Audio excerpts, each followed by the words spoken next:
Clearly, you had a military background as far as your family, your dad, your sister, your brother-in-law, even your grandfather. So, as we talk other veterans, we know that sometimes they talk about things, sometimes they don't talk about things.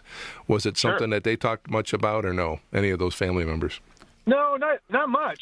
Not much. And I even lost one of my great uncles during World War II. But I think that was why it's so important to me as a veteran, to be able to kind of, and I feel like it's a warrior tradition that, it's as old as time. Warriors go off to war. They have these experiences, but to bring those hard lessons learned back to society and continue to serve and lead. And I feel like the Vietnam generation, specifically with my dad and my father, by the way, my father-in-law was in the Army as well. He was a transportation officer like my sister. He served in Vietnam. And it's interesting. He didn't talk about his experience in combat.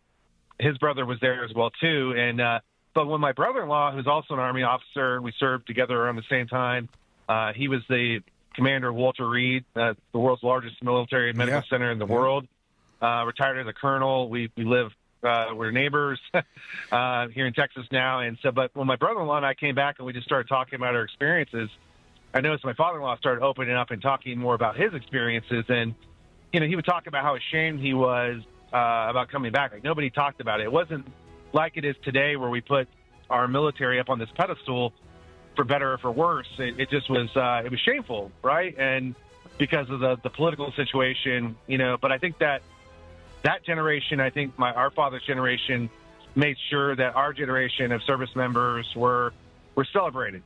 And I think that's made it easier for me to kind of bring those hard lessons earned and learned home and my continued service in another uniform.